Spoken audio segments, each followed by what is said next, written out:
This is The KJ Show. The KJ Show with host Dr. Katherine Johnson is a mix of breaking news and practical advice on the many ways in which the energy industry can affect you and your family.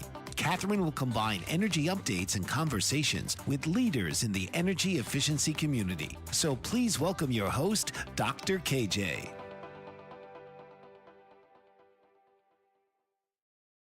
Hello and welcome to the KJ Show. I'm Dr. Katherine Johnson, and you're watching the show on my new YouTube channel. So thanks for tuning in.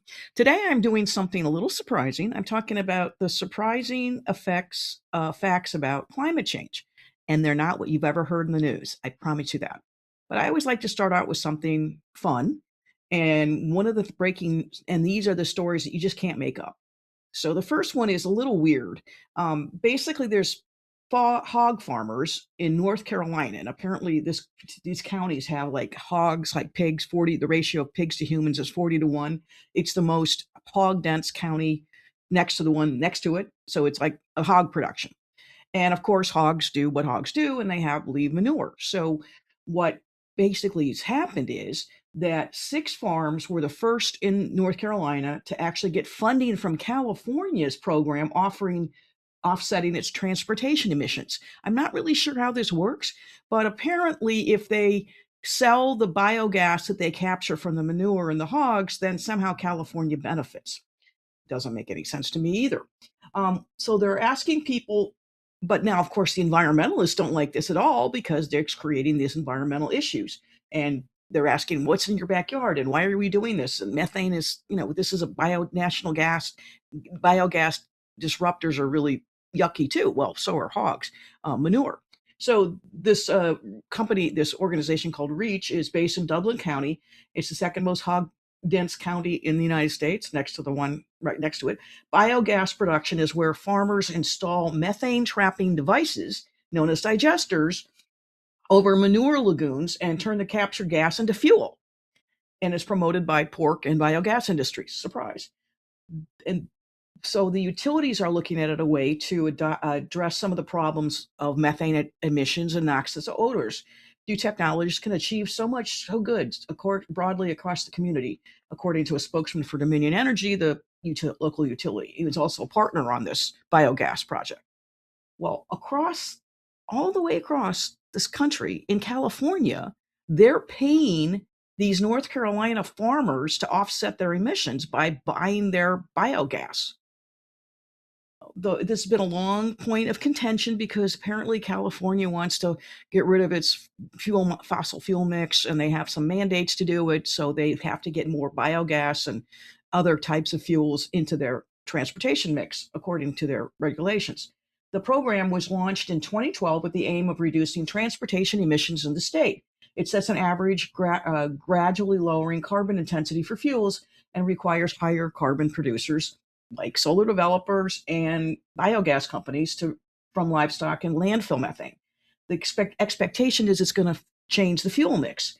So the program basically, as a whole, has reduced the carbon intensity of the fuel by 15%. And the California dairy farmers say it provides them with the money they need to install biogas digesters.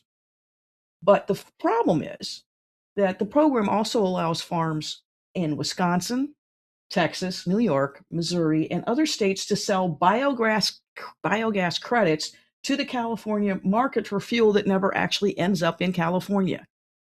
Now, do you understand why I'm not a big fan of carbon markets and carbon fuel prices? Because it doesn't make any sense. So according to about 45% of the biogas credits program go to 196 out-of-state farmers. So they're paying farmers to make biogas that doesn't even show up in California. As I said, it's really weird.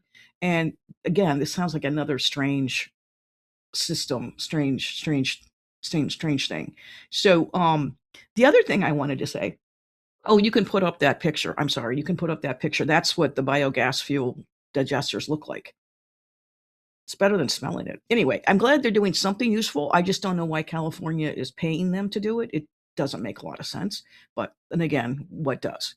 I also have another interesting twist. Now, in Maryland, if this is the picture of Wes Moore, who's, probably this is another biogas gesture. So this is Wes Moore. He's the Democratic governor in Maryland, and he's very popular, and he's likely going to be a presidential candidate eventually when all the other Democrats get out of the way, I guess. But he's very, very popular. He's also very pro-green, except when he needs to raid their funds to balance the budget. So Wes Moore has been, got a lot of backing from all these environmental groups, and he wanted to but he wants to redirect $700 million from their clean energy fund to make up the state's shortfall in the budget, or their strategic energy investment fund. This is very common that regulators, governments will raid money from the utilities, like in Winter Park, they do it too, where I live. And also in New York, they did it for NYSERDA. They basically raid the money set aside for clean technologies, and they use it, or the profits from their utilities, or they put it in the general fund because they have a budget shortfall. It's not really what was intended, and certainly the environmentalists in Maryland are not really happy. So Moore's securing basically what Moore did is he's now enraging the Sierra Club, the League of Conservation Voters, and the Climate Change Chesapeake Climate Action Network. In Moore's budget proposal, wants to draw $725 million from the Strategic Energy Investment Fund, which collects penalties from utilities for failing to meet the renewable mandates, and it'll deplete the fund 82%. So how are they going to meet their goals? They aren't. And leaving behind $164 million for clean energy efficient investments. The portfolio at $292 million will be used to plug the state's estimated $1.5 billion budget deficit. And it would direct $100 million in utility rebates and disperses roughly $40 for every household. This is the second consecutive year that Moore has raided this fund, set aside for strategic energy investments to make up for the $1.5 billion shortfall. And they want to balance the state budget. The climate-related allocations have more than doubled. So has the raiders. They've taken about $148 million, but from 24 to $365 million in 2026. But they're not going to use it for what they're supposed to use it for. In other words, create green technology or clean technologies. According to a recent analysis by University of Maryland said that under the current policies, Maryland will only reduce its emissions by 40 to 45% below 206 levels, rather than what they were supposed to do. I'm Dr. Kathryn Johnson. You're watching The KJ Show with me, Dr. KJ, and I'll be right back. What if there were a super tiny device that could diagnose the brain and is smaller than a single human hair? What if you could see inside the brain to help an epilepsy patient during surgery, or to help the fight against Parkinson's disease? Dr. Patricia Broderick is proud to announce the Broderick Probe, a biomedical and electronic breakthrough. Imagine a probe to help with the understanding and potential cure of brain-related diseases. To learn more, listen live to the Easy Sense radio show with host Dr. Broderick. And to help support the Broderick Foundation, please go to EasySense.com and learn how, with your help, we can fight these horrific brain disorders. That's EasySense.com to learn more and help support the Broderick Foundation.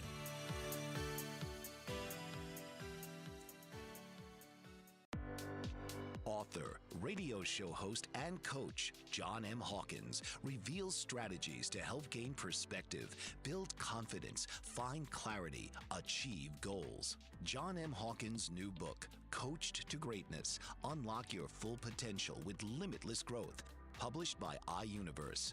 Hawkins reveals strategies to help readers accomplish more. He believes the book can coach them to greatness. Hawkins says that the best athletes get to the top of their sport with the help of coaches, mentors, and others. He shares guidance that helps readers reflect on what motivates them, rediscover and assess their core values, philosophies, and competencies, find settings that allow them to be the most productive, and track their progress towards accomplishing goals.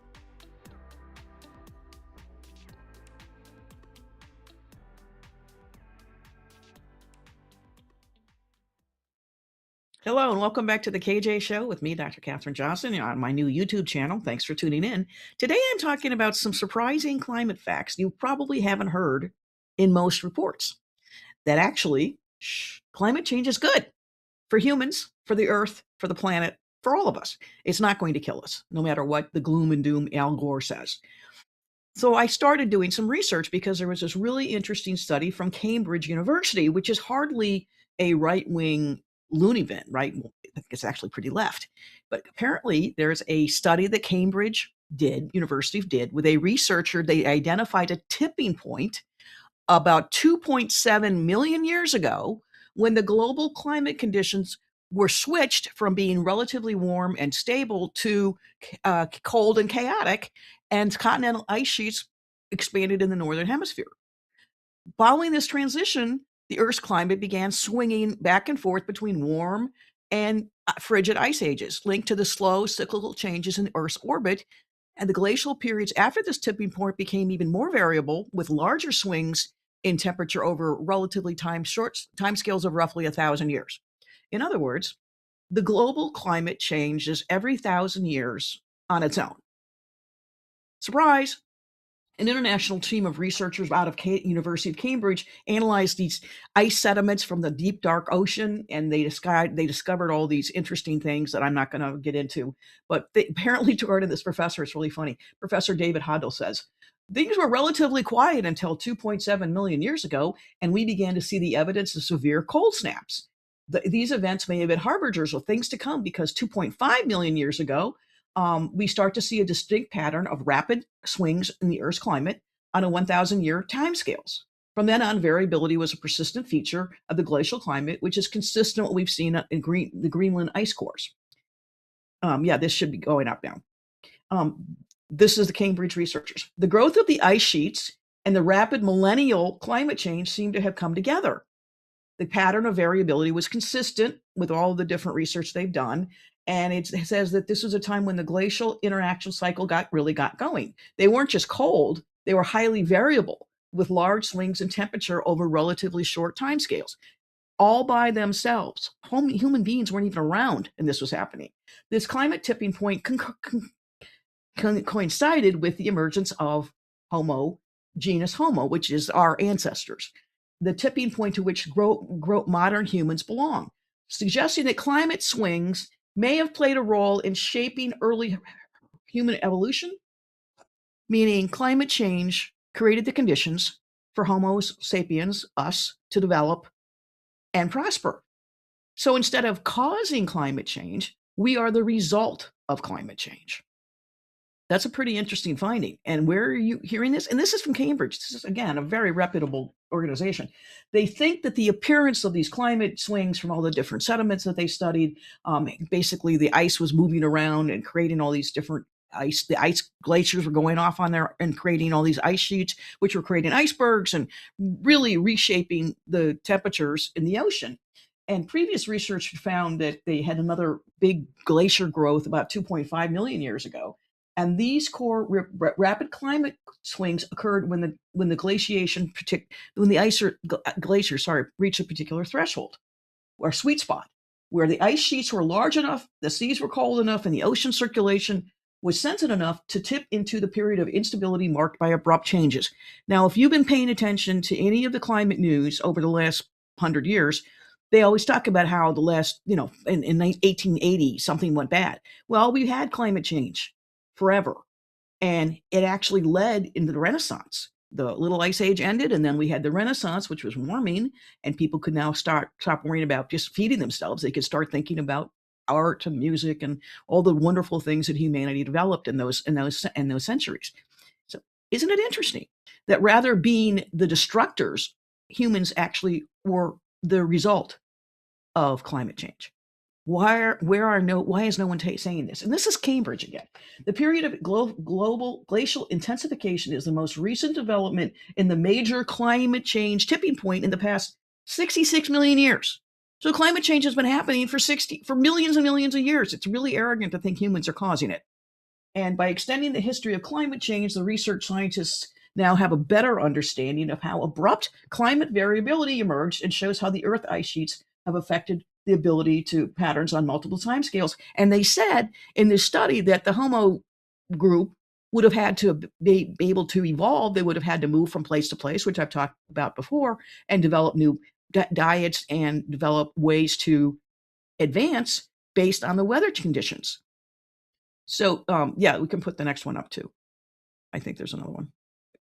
This is so human migration also followed the climate change, temperatures, and the humans or Homo sapiens eventually evolved into this group of human beings that were able to migrate around the world. And then we just found in Indonesia ice cave paintings that date back much farther than we thought, and we found that the early human beings were very adaptable and were able to follow the migrations of the temperatures. They were able to follow the crop. Basically, they were really good at adapting to climate change because that's how we evolved. Where are the news now? This to me is very upsetting that we hear human beings are a product of climate change. And these were our ancestors, and they were a lot more clever than we give them credit for. And they were able to adapt and grow and eventually evolve into our modern species. Again, climate change was happening before humanity occurred, 2 millions and millions of years ago. 2.6 million years ago, they figured out that the Earth changes its climate every 1,000 years, which is very similar to what I talked about on the last show. So all these scientists are getting together and they're disproving the fact that climate change is caused by humanity. It isn't. And that is why I get really fed up and angry with my colleagues who believe that we are the bad guys. No, we're not the bad guys. We actually are, because we human beings exist because of climate change. Thank goodness. The climate got warm and it got cold and it created all these variations, which also, of course, led to different kinds of species being developed and different, evolution of nature as well, not just human beings. So climate change is actually pretty good for the human race. We wouldn't have it. We wouldn't be able to live if the climate had stayed the same, basically warm. So why are there so much push about blaming human beings for climate change? Because it's money. Money's involved. Anyway, I'm Dr. Katherine Johnson. You're watching The KJ Show with me, Dr. KJ, and I'll be right back.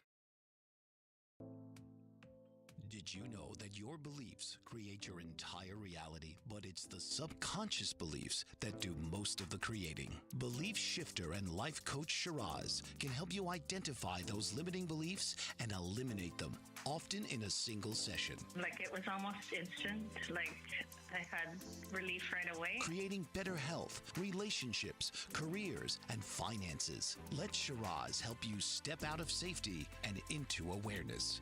Definitely something's happening.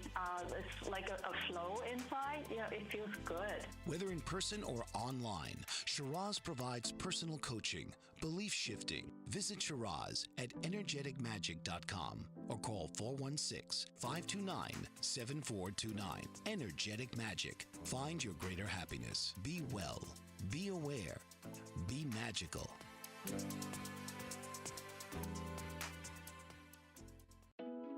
Are you struggling to care for elderly parents or a spouse? Do you wonder if being a caregiver is making you sick?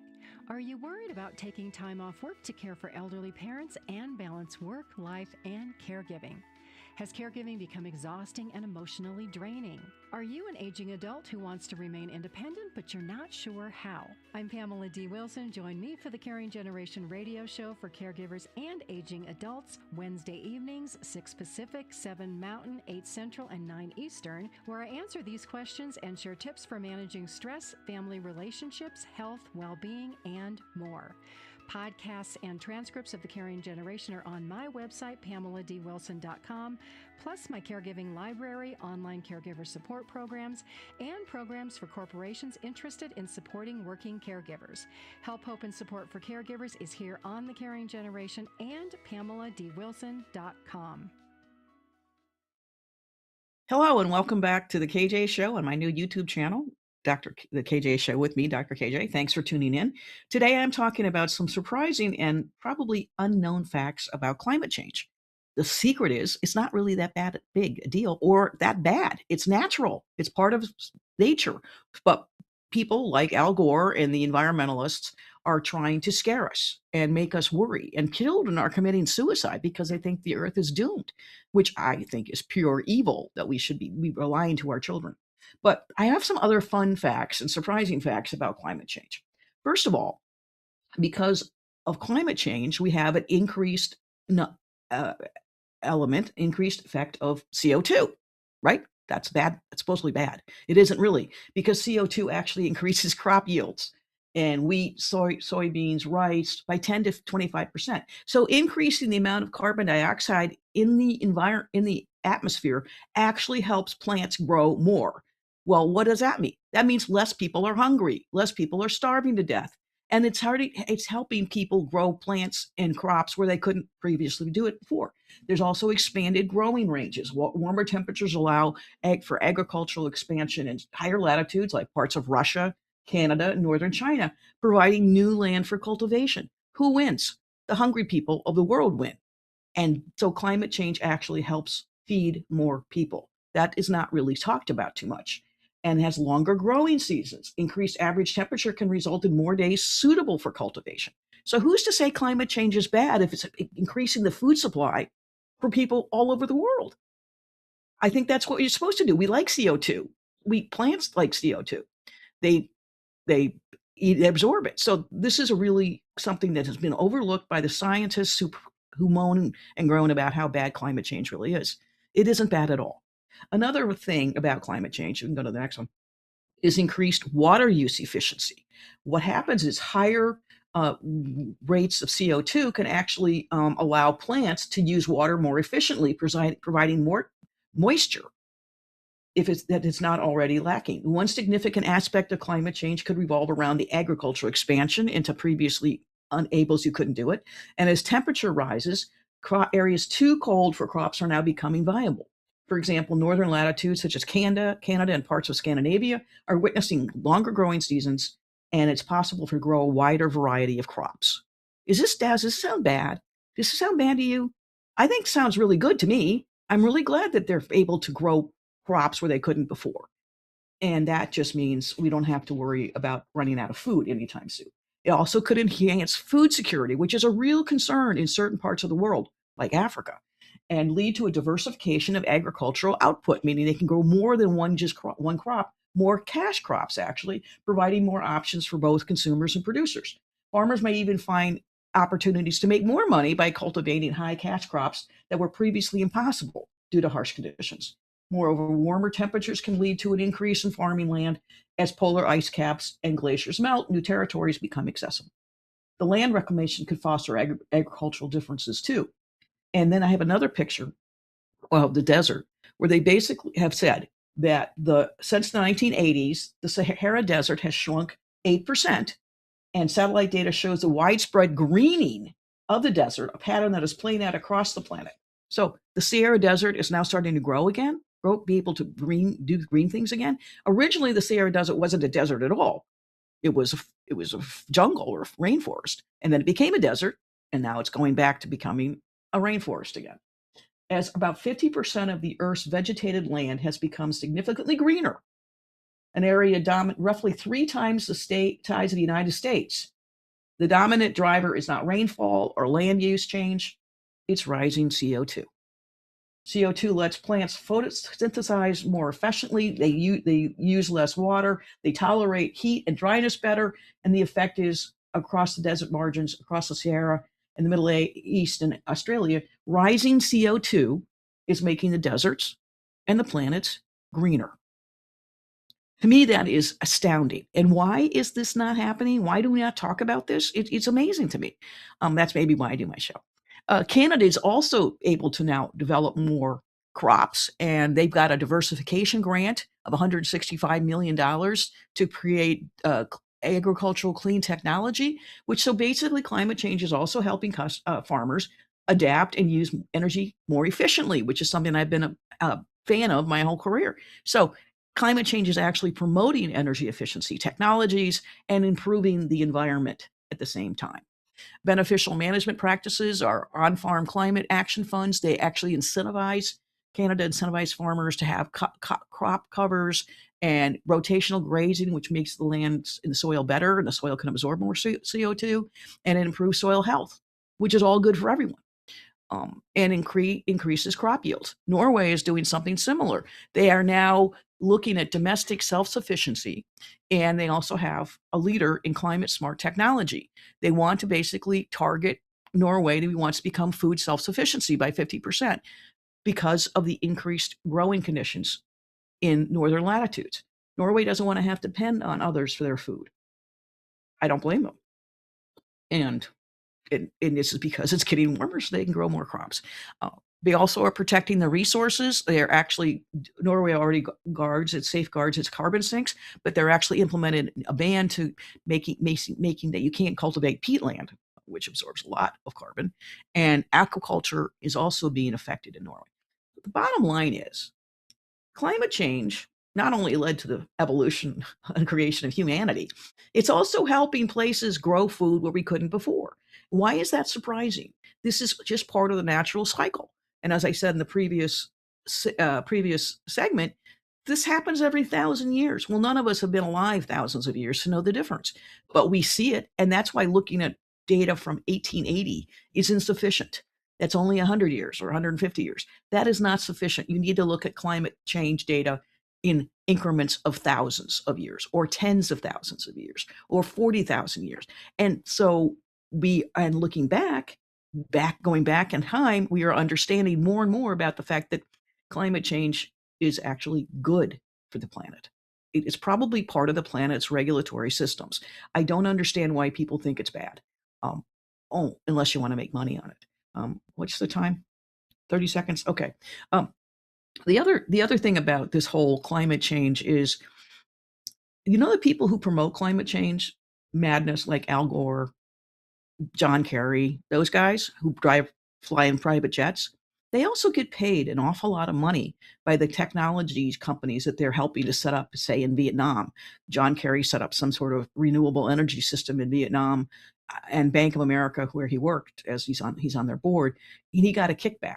So do you think John Kerry cares about wind energy or renewable energies in Bangladesh and Vietnam? No, he's making money on it. Al Gore is too. So don't let the climate change gurus scare you. It's a money laundering scheme. It's not going to kill us. I'm Dr. Katherine Johnson. You're watching The KJ Show with me, Dr. KJ, and my new YouTube channel, and I'll be right back.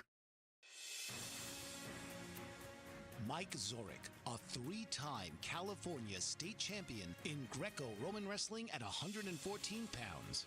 Mike, blind since birth, was born in Hartford, Connecticut. He was a six-time national placer, including 2 seconds, 2/3, and 2/4. He also won the Veterans Folk-Style Wrestling twice at 152 pounds. In all these tournaments, he was the only blind competitor.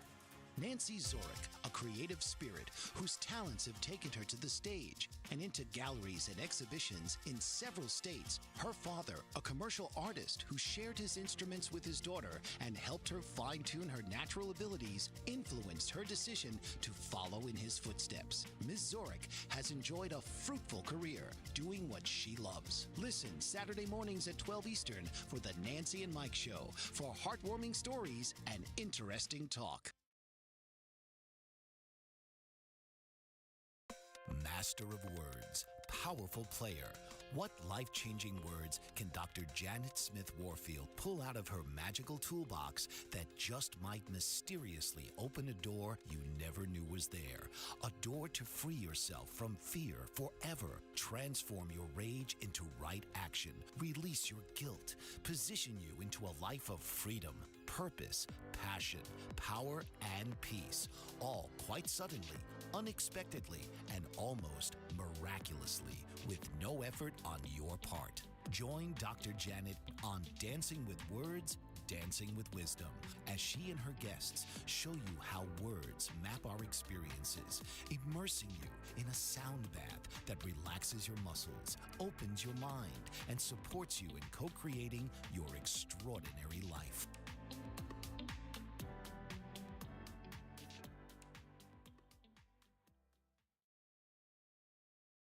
Hello, and welcome back to the KJ Show with me, Dr. KJ. You're watching on my new YouTube channel. Thanks for tuning in.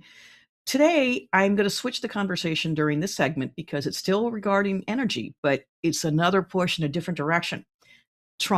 President Trump, is now accelerating the development of nuclear power.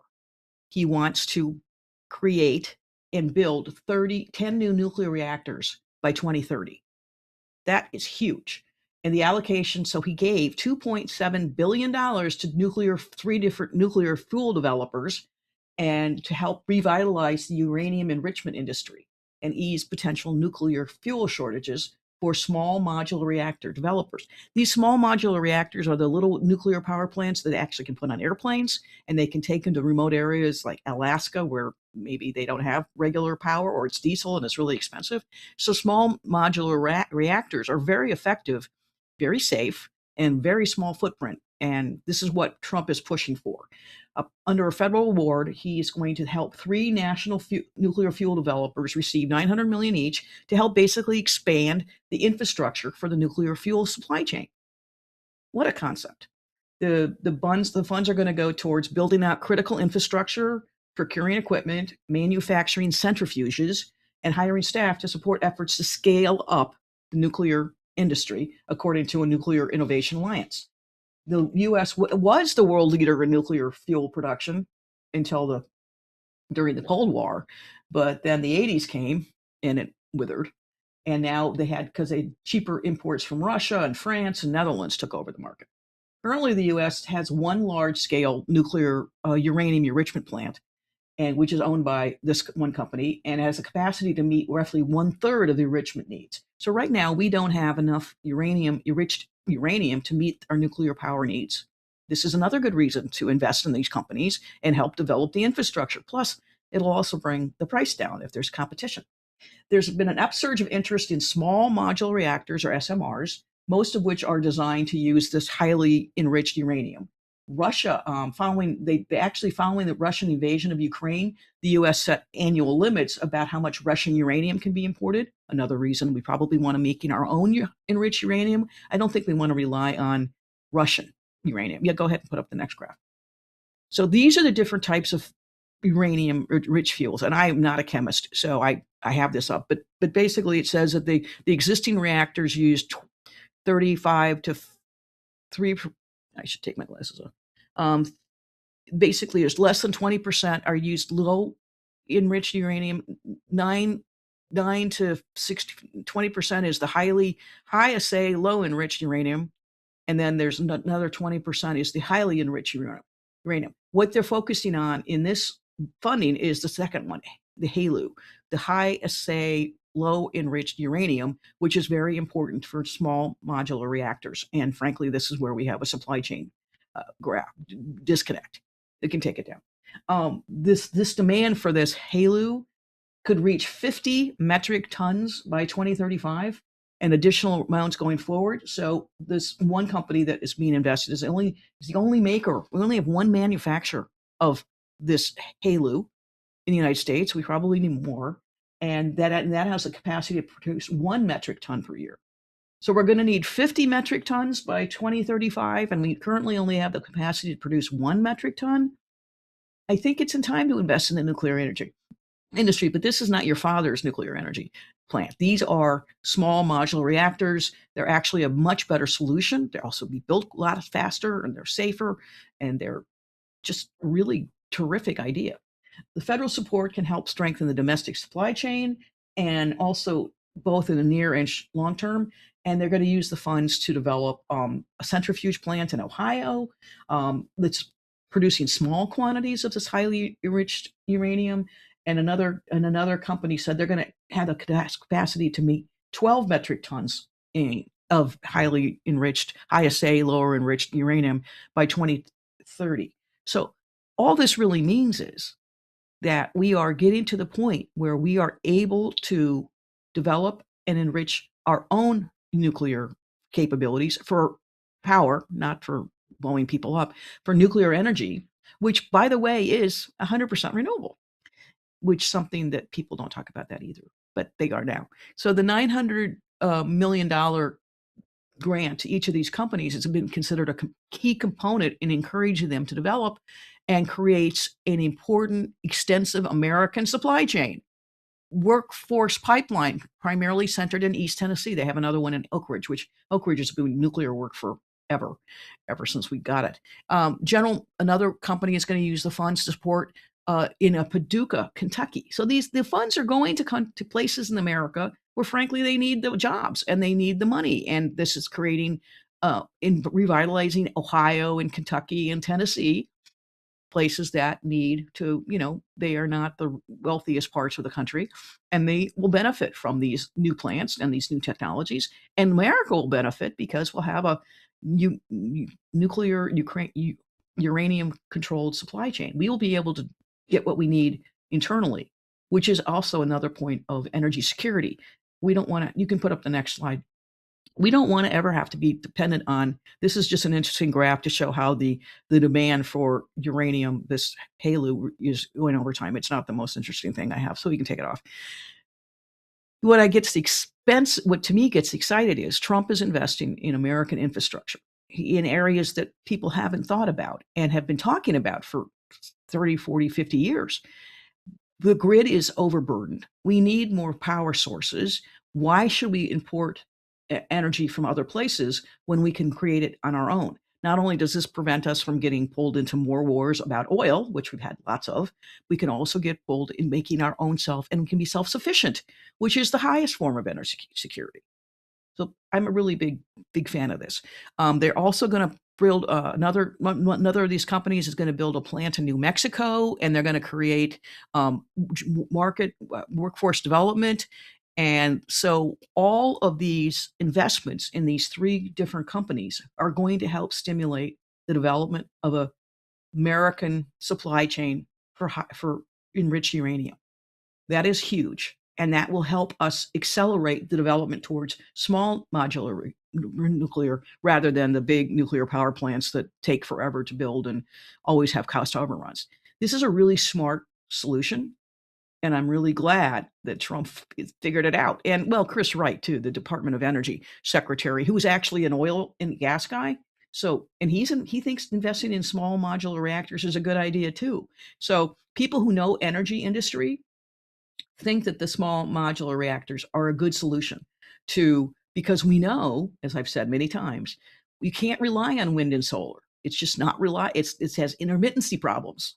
And so, but nuclear, you can rely on it. And it is 100% renewable.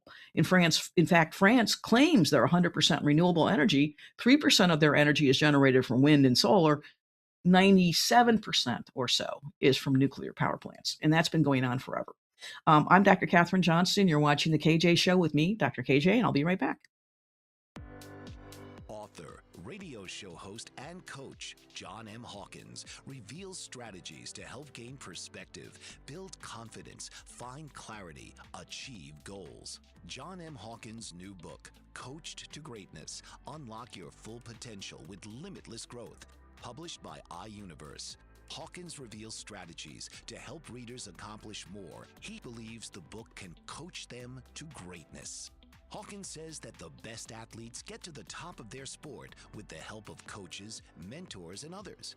He shares guidance that helps readers reflect on what motivates them, rediscover and assess their core values, philosophies, and competencies, find settings that allow them to be the most productive, and track their progress towards accomplishing goals.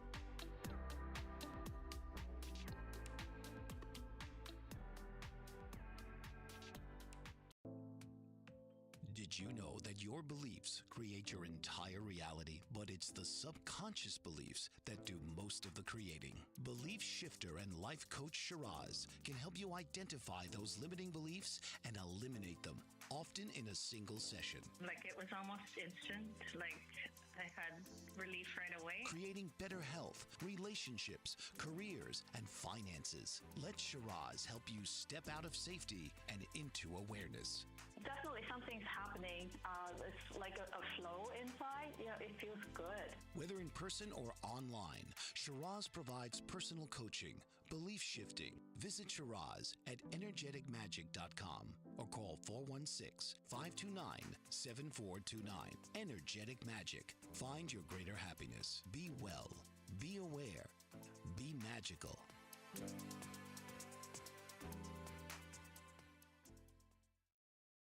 Hello and welcome back to the KJ Show. I'm Dr. Katherine Johnson, your host, and today I am talking about surprising facts about climate change. The facts you never hear in the mainstream legacy media because it doesn't fit the narrative that they want you to believe. But there are a lot of positive impacts of climate change. They actually could help advance the development of renewable technology. So climate change can actually spur the development of clean energy, which is what the environmentalists want, right? That because as societies grapple with the negative impacts of fossil fuels, the urgency to transition to alternative energy could be accelerated by focusing on climate change and then taking technologies and accelerating the development of these technologies. The shift in any time you start doing this, you end up with better ideas. So there's been an increase in geothermal energy and solar. Geothermal energy is amazing, by the way, and they're actually using this geothermal plants to connect buildings in New York City and create another renewable energy, reliable and renewable energy source. It's a form of solar. Countries are also leading the charge in renewable energy will create jobs and position themselves as global leaders in a sustainable technology industry while also boosting their economics. So climate change sort of leads to a lot of good things: economic development, workforce development, new technologies that make our lives better, use less pollution. What is wrong with all of this? Nothing. By fostering innovation in innovative technologies, climate change can also lead to reevaluation of our energy consumption habits, focusing more on, say, energy efficiency, which I'm a big fan of. And both individuals and businesses may start investing more in both renewable energy and energy efficiency practices, because frankly, you cannot put if you want to put a solar PV on your system on your house or in your business, you have to have it very well insulated, which is energy efficiency. You have to have energy efficient appliances. Energy efficiency is the cornerstone to developing a more solar friendly or wind friendly, climate friendly house, which is why the utilities have been pushing energy efficiency for a long time too. It also, if you use less energy, they don't have to build more power plants. Great idea. Communities can also develop new norms about promoting energy efficiency. There's been some very successful utility programs where they go into the neighborhoods and they educate the citizens about the importance of switching out lighting. Well, lighting's pretty much been switched out now, but importance of doing simple things like insulating your home or turning off your appliances when they're not in use. I mean, simple things. In fact, I talk about it in my book, Energy Savings Handbook. Another intriguing aspect is increased biodiversity, and I think we have a slide on that, where climate can change, can threaten habitats, but it can do the other thing too. It can actually refers to a different type of biodiversity. Just as beavers have come back and rebuilt the Arctic tundra in Alaska and are creating new biodiverse streams where the beavers are building dams that then attract all kinds of different animals and sea fish, and it's creating a whole new environment because beavers are back doing what they do. Biodiversity is a really good thing, and climate change helps it. You want to go to the next slide. It also could help us prepare for more. This is another example of biodiversity in the African Sahara or the African savanna. So this is something that I don't necessarily think is always a good thing, but they have been saying that, climate change is causing a lot more disasters, which isn't true at all, by the way. This was the lowest hurricane season we've had in a decade. But maybe we can make people more aware of how to build better built homes. So when we do have tornadoes and hurricanes, they're not destroyed, which is another good side effect of thinking about how are we going to be building homes better? How can we make our homes better, more sustainable, more environmentally friendly? They may do it out of concern of climate change, but it's just a good practice regardless. And it can also help us develop some strategies with other countries to help say, okay, how can we use the planet more wisely? How can we use our resources? How can we collaborate instead of argue over climate, carbon markets and these things? And there's also the ability to help us get even better because humans are very ingenious. We are really, really good at adapting and changing. Look at our ancestors. They survived all kinds of climate conditions and did just fine. In fact, I'm glad they did since we're here. But basically, the ingenuity of humanity is going to benefit because of climate change. We're going to find new ways to make life better.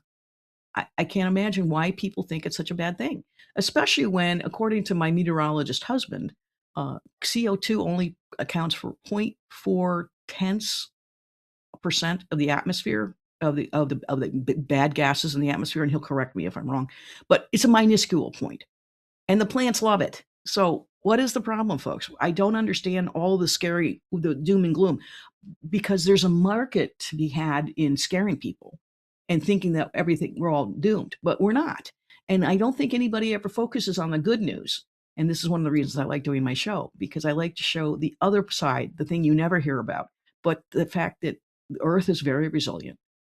Human beings are important, but not the most important thing on earth, and that nature does just fine without us. Isn't that amazing? I think it's amazing. And it also shows that we're supposed to take care of the earth, but the earth does a good job on its own too. We're not creating problems, and nature figures it out. Oh, I don't know what time is. Uh, time cue, please. 2 minutes. Okay.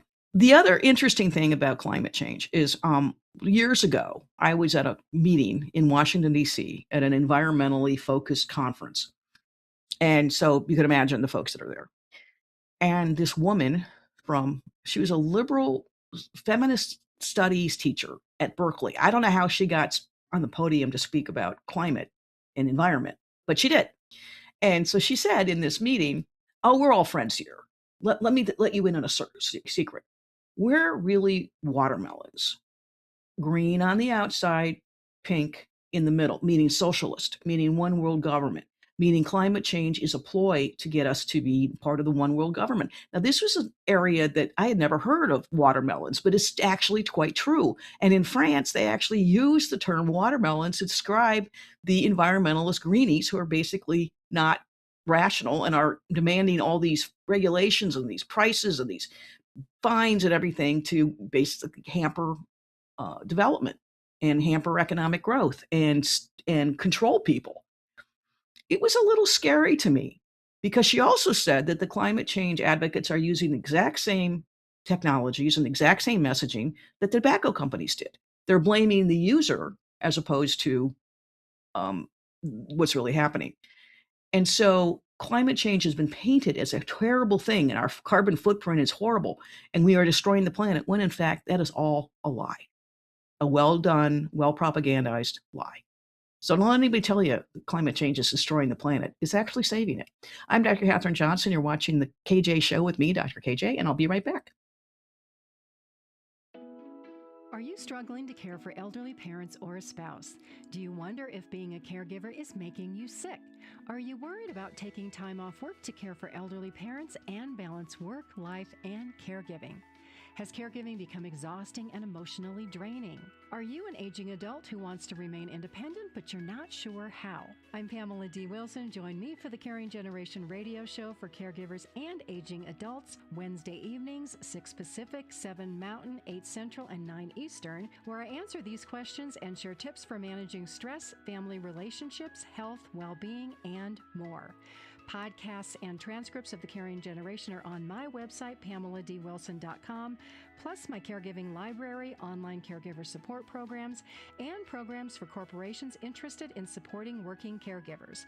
Help, hope, and support for caregivers is here on the Caring Generation and PamelaDWilson.com. What if there were a super tiny device that could diagnose the brain and is smaller than a single human hair? What if you could see inside the brain to help an epilepsy patient during surgery or to help the fight against Parkinson's disease? Dr. Patricia Broderick is proud to announce the Broderick Probe, a biomedical and electronic breakthrough. Imagine a probe to help with the understanding and potential cure of brain-related diseases. To learn more, listen live to the Easy Sense radio show with host Dr. Broderick. And to help support the Broderick Foundation, please go to EasySense.com and learn how, with your help, we can fight these horrific brain disorders headquarters. That's easysense.com to learn more and help support the Broderick Foundation.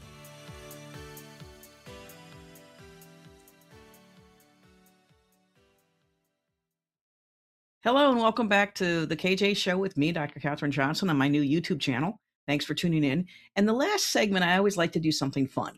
So last week, I wasn't here because I was out in San Diego at the Association of Energy Services Professionals annual conference.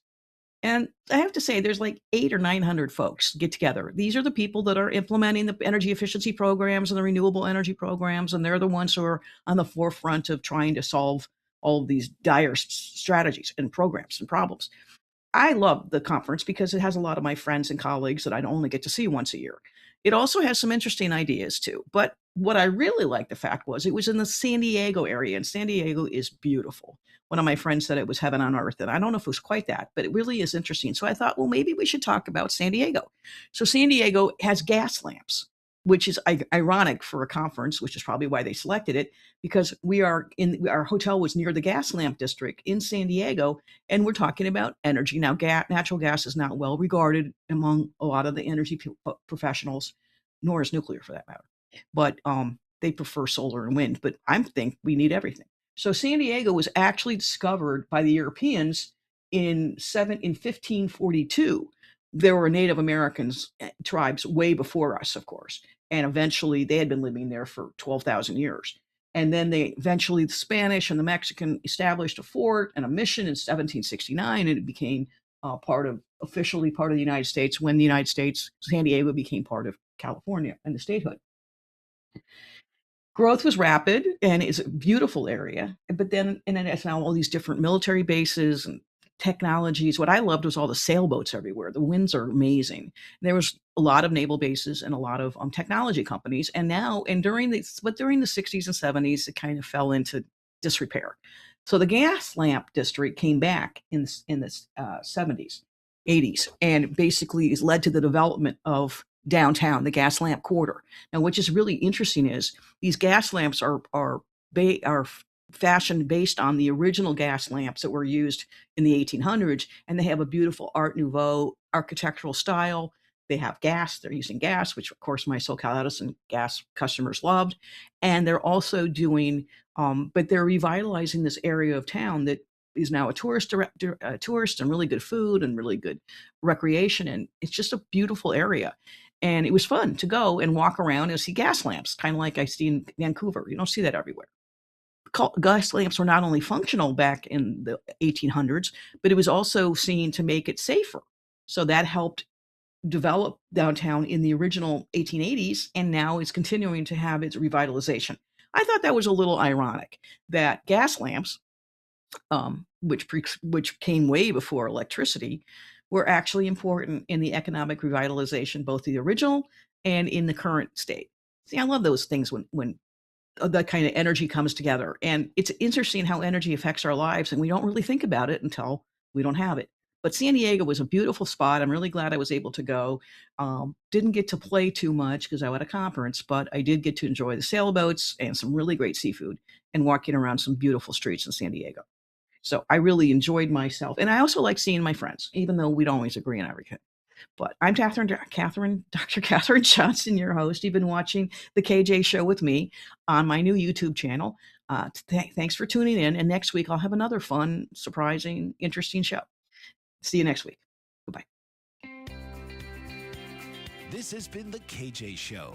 Tune in next week as Katherine shares her insights to current changes in the energy industry while drawing on her experience as an energy efficiency consultant for the past 30 years, right here on The KJ Show.